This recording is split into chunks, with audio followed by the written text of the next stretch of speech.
मित्रों नमस्कार, मैं हूं राकेश कुमार। आप देख रहे हैं मताभिमत। मित्रों, चुनाव को अब 2 महीने लगभग रह चुके हैं और इतने दिनों से शांत, एक तरह से शांत ही कहेंगे, आंदोलन तो होते रहते हैं, लेकिन अभी आंदोलन का जो हुजूम पटना में दिख रहा है, सरकार के विरुद्ध दिख रहा है, अपनी मांगों को लेकर जो लोग सड़क पर उतरे हैं, वह अद्भुत है। लगभग कई संगठन, एक ही की बात नहीं करेंगे। अब देख लीजिए कि पूर्व सैनिक जो वर्तमान में डायल 112 के चालक हैं, वो सड़क पर उतरे हैं अपनी मांगों को लेकर। और यह जो सड़क पर उतरे हैं, इनके साथ अब आप देखिए कि पूर्व सैनिक और पुलिस पदाधिकारी, इन दोनों के बीच आज हाथापाई की स्थिति देखी गई। उसी तरह स्वास्थ्य कर्मियों की बात करें तो जो एएनएम है, लगभग 865, वो सारे लोग सड़क पर उतर गए। उनका ये कहना है कि अब तक 11,500 ही उनको वेतन दिया जाता है और तमाम तरह की बातें हैं, उनकी भी मांगे हैं जो जायज़ है। उनका कहना है कम से कम 1,000 रुपया तो हमको पर डे का दीजिए, मतलब 26,000 की मांग वो कर रही है। वो सारे लोग सड़क पे हैं, 3 साल से काम कर रहे हैं वो लोग। उसी तरह अगर आप देखिए कि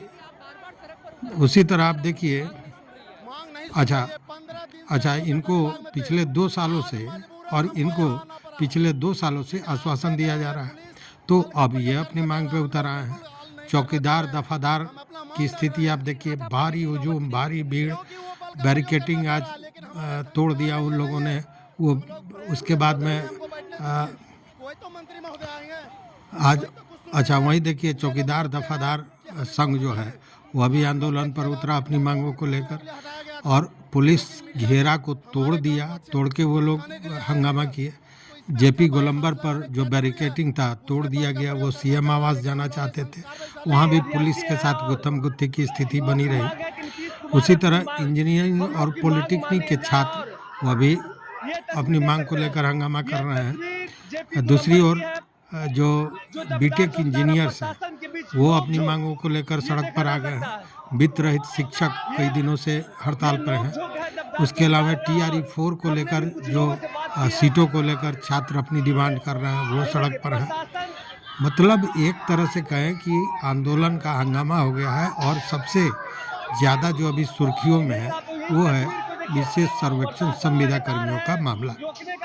अब जरा देखिए कि ये क्यों हो रहा है, हंगामा क्यों हो रही है, इनकी मांगे क्या हैं, ज़्यादा लोग कैसे हैं। तो इसमें मैक्सिमम लोग वो हैं जो संविदा कर्मी हैं या कॉन्ट्रैक्ट पर बहाल लोग हैं, और वो अपनी मांगों को लेकर जितने भी अलग अलग संघ के लोग हैं, अलग अलग विभाग के लोग हैं, वो अपनी मांगों को लेकर इस पर डटे हुए हैं। लेकिन सबसे हैरानी की बात यह है कि इतने के बाद भी न कोई सरकार का नुमाइंदा और न संबंधित विभाग का कोई उनसे बात करने को तैयार नहीं है। तो ये जो लोग गर्दनी बाग पर बैठे रहते हैं लगातार, अब जैसे ये पूर्व सैनिक लोग जो हैं, वो 2 तारीख से बैठे हुए हैं गर्दनी बाग में हड़ताल पर, कोई सुनने वाला नहीं। तो अंततः वो बीजेपी कार्यालय पहुंच गए। तो स्वाभाविक है, जब बात नहीं सुनी जाएगी तो आगे वो जाएंगे। और फिर अभी सरकार, आप जानते हैं, सरकार एक ही जवाब देना जानती है, जिसका नाम है लाठी तंत्र चल रहा है। मतलब कि बर्बरता कहें या एक तरह से कहें अमानवीय ढंग से कृत्य किया जा रहा है। हालांकि पुलिस की अपनी बाध्यता है, पुलिस को अगर ऑर्डर है कि इस एरिया में लोगों को नहीं जाने देना है तो रोकेगी, और रोकेगी तो फिर होगा। और आज तो संविदा कर्मी यह कह रहे थे कि हमको मारो जितना मारना हो, लेकिन हम मानेंगे नहीं। ये सारी चीज़ें चल रही थी। लेकिन कि यह जो आंदोलनकारी है, ज़्यादा बीजेपी कार्यालय पर ही क्यों जा रहा है, यह भी समझने वाली बात है। या फिर सीएम कार्यालय पर, सीएम आवास पर जाने की कोशिश कर रहे हैं। तो देखिए, बीजेपी का मामला यहाँ ये है कि अब जैसे स्वास्थ्य विभाग के लोग हैं, तो स्वास्थ्य मंत्री मंगल पांडे हैं। उसी तरह राजस्व एवं भूमि सुधार विभाग में संजय सरावगी जी हैं, वह भी भाजपा के नेता हैं। लोक स्वास्थ्य अभियंत्रण विभाग में नीरज कुमार उर्फ बबलू हैं। वह भी भाजपा के हैं। दूसरी बात कि भाजपा के दो दो उप मुख्यमंत्री हैं, सम्राट चौधरी हैं जो वित्त विभाग को देखते हैं, उसी तरह विजय सिन्हा है। विजय सिन्हा के पास भी सड़क निर्माण और खनन वगैरह विभाग है। तो ज़्यादातर जो भाजपा के मंत्री हैं, जो उनका विभाग है, वहाँ पर ज़्यादा आक्रोश देखा जा रहा है। देखिए है क्या कि जब कोई परेशानी होगी या कोई मांग होगा, वो जायज़ नाजायज़ ये बात की बात है, तो लोग तो जाएंगे अपने विभाग के पास, अपने मंत्री के पास। और जब संवादहीनता होती है तो स्थितियां बिगड़ती हैं, दुराव बढ़ता है, मनभेद होता है, और उसी का ये सारा कुछ है। देखिए वार्ता से चीज़ों को सुलझाया जा सकता है, लेकिन पता नहीं वार्ता करने से कितनी परेशानी है सरकार को, विभाग को या पदाधिकारियों को, कि कोई वार्ता करने के लिए किसी से तैयार नहीं है, किसी से बात करने के लिए तैयार नहीं है। 2 दिन पहले जब इनको नड्डा साहब को आना था, उस दिन भाजपा कार्यालय को संविदा कर्मियों ने घेरा था, तो इनके कहने पर कुछ चर्चाएं हुई हैं, लेकिन वह भी सकारात्मक चर्चा नहीं हुई। मतलब विजय सिन्हा के बीच बचाव के बाद कुछ बातें हुई मंत्री से, संजय सरावगी जी से, लेकिन शायद बहुत सकारात्मक बात नहीं हुई, चूँकि जो बातें हुई पूर्णतः सामने नहीं आ पाई।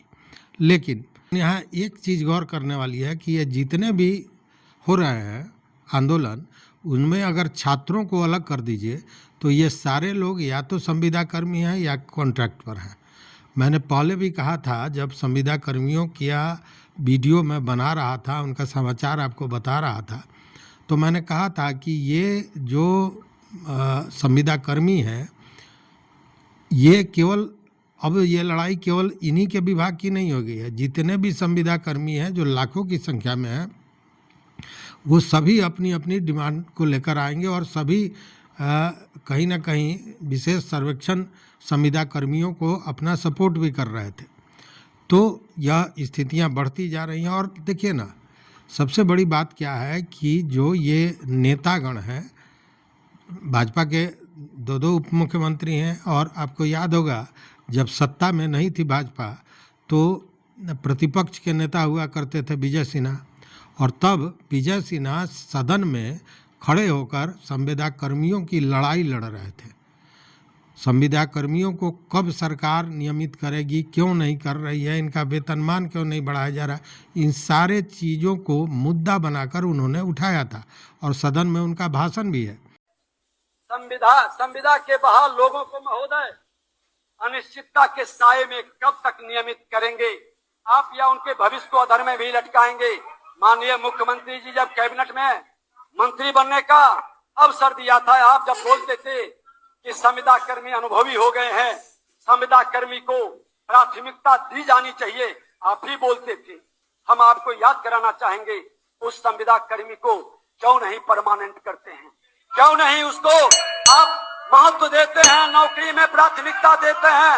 मुख्यमंत्री जी युवाओं की सपना को तोड़ने वाले अपने विरासत और अभिभावक पर कैसे कर्म। लेकिन केवल ये उन्हीं की नहीं है। जब वो प्रतिपक्ष के लीडर थे, नेता के रूप में बोल रहे थे सदन में, मतलब कि उनकी पार्टी भाजपा भी इसका समर्थन कर रही थी, तभी बोल रहे थे।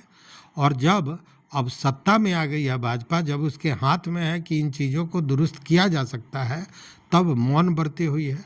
यह भी अजीब बात है। तो कहने का मतलब कि जब सत्ता में नहीं थे, तो वही चीज़ जो आज मांगी जा रही है, जिससे आज लोग कतरा रहे हैं, वही चीज़ उनका डिमांड हुआ करता था सरकार को घेरने के लिए। और आज जब सरकार में है तो वो चीज़ों को भूल गए। तो इसका तो मेरे पास एक ही जवाब है कि सत्ता पाने के लिए आवाज़ उठाना और सत्ता में आ जाने के बाद आवाज़ को दबाना, यही है नेताओं का चाल चरित्र।